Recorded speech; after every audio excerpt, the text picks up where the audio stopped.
Dr. Fleming-Rife, thank you so much for joining the studio. Thanks for having me. So I think we should start. Tell me about your journey. I know that you are in Iowa now, but the history and the getting there, I think, helps tell the story about the present? Absolutely, absolutely. I was born and raised in Des Moines, Iowa, many years ago. And I was a product of Des Moines Public Schools back when Iowa was #1 in the country in terms of education. Wow. I left, went to undergraduate school in Colorado, did my doctorate at Southern Illinois. In 2004, I was conducting a study on Brown versus the Board of Education. It was the 50th anniversary of Brown.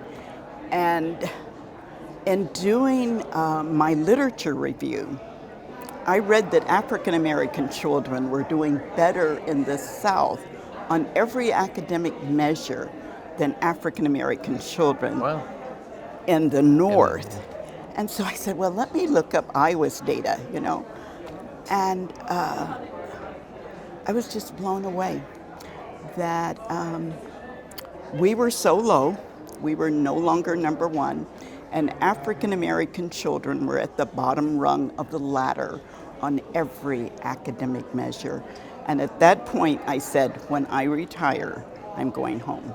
So I came home in 2015. Well, Yeah. you may have, quote, retired, but I know that you are. Yeah. Only difference between working and the work that I now do is there's no paycheck involved. But it is from my heart. It's something I believe that I owe to the children.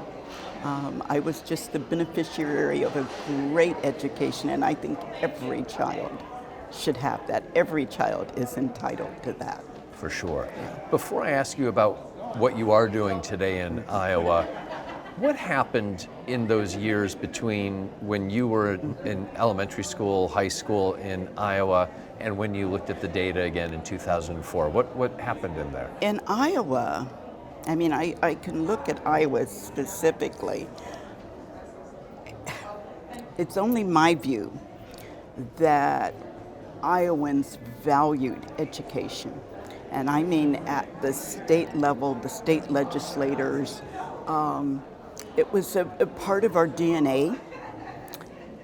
I no longer think that's the case. And so I look back at the education that I received. For example, I never heard that African American children didn't do well on tests. Never heard that. We are also the originators of the Iowa Test of Basic Skills, ITBS. Kids all over the country took that. Yes. Everybody did well on that test. So there's, I think, a lower expectation. I hear a lot of stories that really have no basis in the research, such as poor children don't do well. I've always known poor children, and many of them have gotten law degrees from Yale and Princeton, and so that's do just fine. I think the community has disintegrated, so there's not that sense of community or that sense of a village being present to support these young mothers and people who do not have the necessary resources. Yeah. So tell me about the Iowa Village, the BCDI-Iowa Village. What are you doing there? Des Moines Public Schools, if I can share this with you first, to kind Please. of to back into Please. it some more. So I have continued to read the data. I started going to school board meetings. I connected with the school board members, the school superintendent, to find out what those issues were. Des Moines Public Schools, for example, has since 2014 recognized that there was a serious problem with African American males. And so they started monitoring males of color, not just African Americans, but Hispanics and African Americans. And so they've done that 2 or 3 times a year. They put out a report.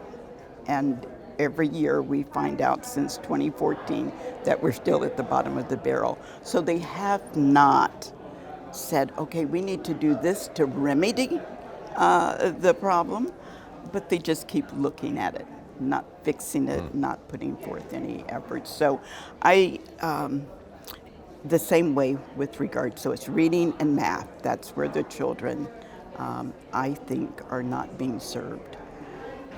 So I had heard about NBCDI maybe 40 years ago or so, and I started looking at it as a source to help us help the children.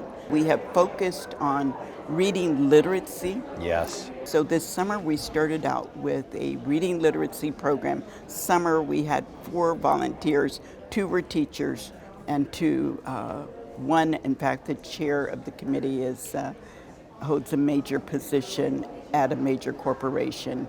So you're really getting people involved. Their own time, Yeah. their own resources, come to the schools and work with these kids directly. So we've gone beyond providing books to really sitting down, showing up and sitting down with these children. And the parents have to appreciate And that. the parents do appreciate that. Well, and we're getting them involved as well. Yes. The parental involvement combined with the schools, it takes all of that, yes. Yeah. Well, I'm sure that everyone is very happy that you've returned to Iowa. We're happy that you came by the studio. Thank you for making the time. Thank you so much for having me.